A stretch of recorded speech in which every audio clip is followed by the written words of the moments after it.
Dan untuk mengetahui bagaimana Polresta Banyuwangi dan tim gabungan melakukan proses pencarian korban tenggelamnya KMP Tunu Pratama Jaya, saat ini kita telah terhubung dengan Kapolresta Banyuwangi, Kombes Pol Rama Samtama Putra.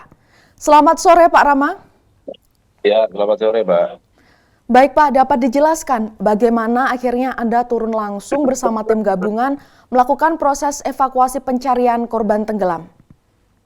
Ya, sejak dinyatakan KMP Tunu Pratama Jaya 6 hari yang lalu dinyatakan hilang kontak, kami langsung action dengan segera mengumpulkan stakeholder terkait yang berada di posko ASBB di Command Center sebelum tim secara optimal hadir di pagi hari. Jadi semua kita kendalikan dengan dihadiri oleh Ketua Basarnas Surabaya saat itu, dan bagaimana kita memobilisasi alat-alat khusus untuk penyelamatan yang ada. Saat itu ada 9 KMP terdiri dari kapal angkatan laut, Satpol Air, Basarnas, dan beberapa nelayan sudah melakukan proses pencarian, yang mana saat itu diketemukan sekitar 35 korban yang berada di wilayah pesisir Gilimanuk, Bali. Setelah itu dari tim pusat yang diketuai oleh Bapak Deputi Operasional Pencarian dan Pertolongan dari Basarnas, ini mengambil alih selaku MSC, membentuk 3 satgas. Dari itu dibentuk 3 itu memulai dari SRU, darat, laut, maupun udara. Jadi Kapolresta kebetulan dalam hal ini ditunjuk sebagai SRU darat, artinya Search and Rescue Unit wilayah darat, yang mana tugasnya adalah memobilisasi unsur-unsur yang tergabung di penyelamatan, khususnya wilayah pesisir pantai.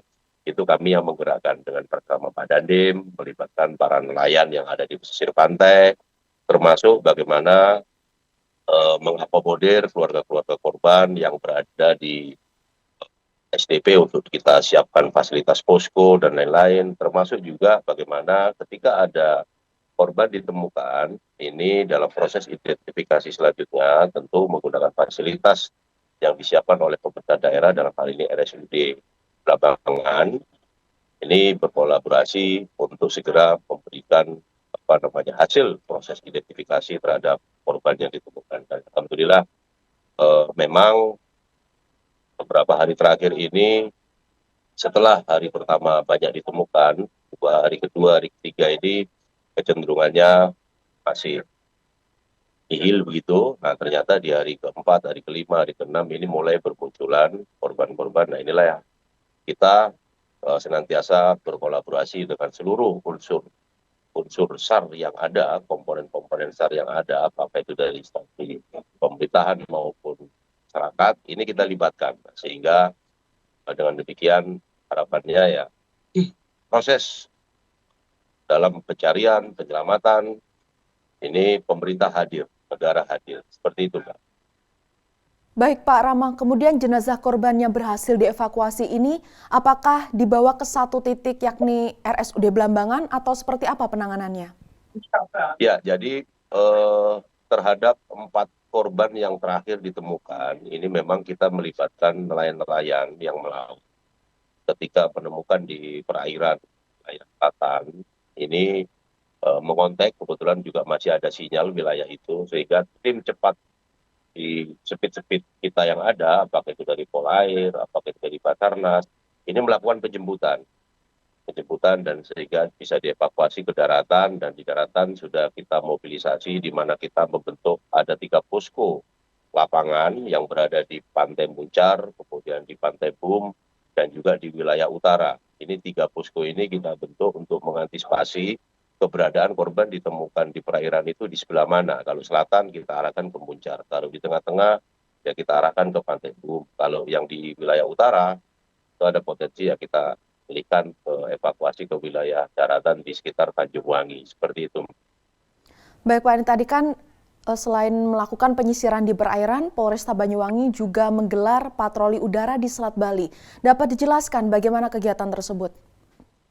Ya, itu sebenarnya itu kan kegiatan dari perbantuan dari Kolpor Air ya. Waktu hari pertama itu kan Pak Kakor Pol Air juga hadir bersama tim. Ini memberikan backup penuh dengan menurunkan satu unit heli rescue, heli Bell. Ini memang setiap hari ini dikoordinatori oleh Seru Darat, Kepala Basarnas Surabaya sebagai koordinir ya tim-tim ataupun alsus-alsus yang digunakan dalam proses SAR di wilayah udara. Jadi setiap hari memang Helibel yang dari kita, dari Pol Air ini melakukan patroli udara. Ini satu hari bisa 3 kali jadwal take off, landing, dan untuk titik-titik ataupun sektor-sektor ini berdasarkan hasil evaluasi yang tiap hari juga 2 kali dilakukan oleh tim yang tergabung dalam operasi gabungan ini yang dipimpin oleh Bapak Deputi. Inilah saat itu ketika patroli ya kebetulan kami juga diajak kemudian dipersilakan karena ada meng-cross check, artinya ada informasi dari nelayan yang melihat semacam properti ataupun alat-alat dari kelengkapan kapal misalkan, nah itu langsung kita kejar. Jadi saya mengakomodir informasi yang ada dari darat kemudian disampaikan ke udara, nah itu yang kita sisir seperti itu. Baik Pak Kapolres, ini informasi yang kami terima, masyarakat juga mengapresiasi kinerja dari jajaran Polresta Banyuwangi dalam melakukan trauma healing dan menurunkan tim psikologi untuk membantu korban dan keluarga yang selamat. Bagaimana Pak, bisa dijelaskan? Ya, kita tentu paham ya bagaimana situasi psikologis para keluarga korban dan ini memang jumlahnya tidak sedikit. Maka dari hari pertama kita sudah menyiapkan posko yang ada di SDP itu kita buat representatif mungkin, kita siapkan matras, kita siapkan selimut, termasuk fasilitas informasi yang ada di sana dan dari hari ke hari kan ini bertambah.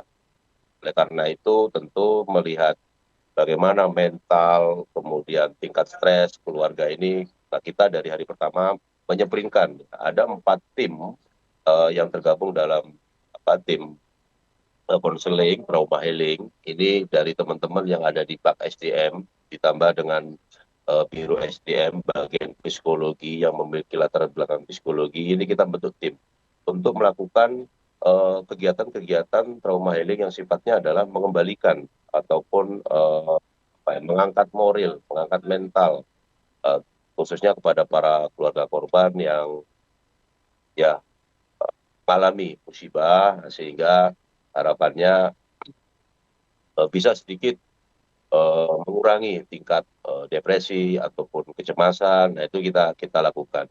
Ini juga kita bentuk tim ini juga untuk menyasar kepada anak-anak gitu kan. Makanya di tempat posko itu kita siapkan ruang bermain anak. Nah, sehingga kayak kemarin ada beberapa korban yang meninggalkan anak, buah, ya, putra dan putri. Ini tentu kita berikan konseling juga. Seperti itu, Mbak.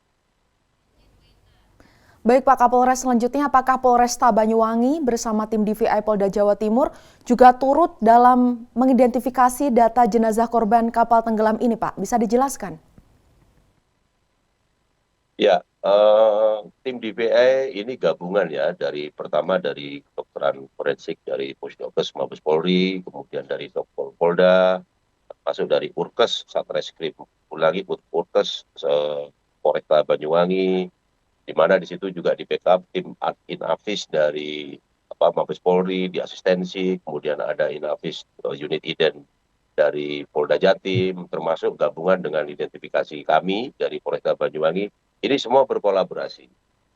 Artinya setiap ada pengiriman jenazah, mereka tidak pernah lelah, saya sangat apresiasi kinerja teman-teman dari tim DVI ini, langsung maraton, mengupayakan dalam waktu segera mungkin tanpa mengesampingkan aspek-aspek ketelitian, kecermatan, dengan tahapan dan prosedur yang harus dilakukan, ini mampu mengidentifikasi setiap korban. Nah inilah kenapa ini ya, maaf ya bertanggung jawab untuk segera memberikan ibaratnya kepastian terhadap setiap identitas jenazah yang masuk ke RSUD untuk segera diidentifikasi sehingga bisa disampaikan ke publik karena di ASDP sendiri di ruang tunggu ataupun posko yang kami siapkan bagaimana keluarga-keluarga itu menunggu kejelasan sehingga dengan harapan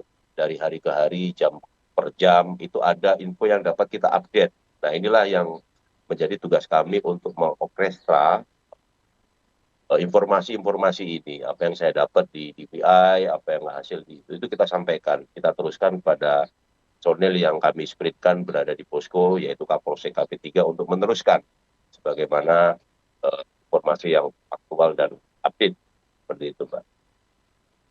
Pak Kapolres, adakah pesan yang ingin Bapak sampaikan kepada keluarga korban maupun masyarakat pengguna transportasi laut mengingat bahwa cuaca di Indonesia ini cukup ekstrim? Silakan Pak. Ya, khusus kepada masyarakat ya, ini kan memang kita ini semua masih dalam situasi berduka, prihatin, tentu memang ada hal-hal yang nanti ke depan menjadi evaluasi, tetapi ini tim yang ada sekarang ini kan sudah berupaya sedemikian rupa, termasuk dari jajaran teman-teman KNKT, ini juga sudah bekerja di lapangan untuk mencari jawaban seperti apa yang menjadi penyebab segala macam. Jadi harapan kami kepada masyarakat, mari kita tunggu hasil rilis resmi dari pemerintah karena memang di 7 hari pertama ini kami tim gabungan ini fokus pada upaya pencarian tetapi juga tidak mengesampingkan upaya-upaya pendalaman, konfirmasi, mengklarifikasi, melakukan penyelidikan terhadap faktor-faktor penyebab yaitu apa yang bisa menyebabkan kecelakaan itu, apakah itu dari sisi kelaikan, sisi standar keselamatan, dan lain-lain. Nah, tentu kami paham masyarakat kepingin cepat, tapi harap bersabar karena ini kita juga masih fokus upaya pencarian. Kemudian yang kedua, terkait dengan situasi cuaca, memang standar prosedur keselamatan yang diterapkan di operator, SOP, ASDP di Ketapang, sebenarnya sudah jalan terkait dengan ketika ada perakiraan BMKG terkait dengan cuaca, bagaimana tinggi gelombang, kekuatan arus, kecepatan angin, itu mempengaruhi bagaimana kapal-kapal ini boleh beroperasi atau tidak. Makanya di ASDP Ketapang ini sudah biasa ketika ada ombak tinggi, ada kecepatan angin yang tinggi, kemudian arus yang tinggi, itu biasa ditutup untuk sementara. Kadang 2 jam, 3 jam, nanti begitu cuaca agak landai, baru bisa dibuka kembali operasional penyeberangan.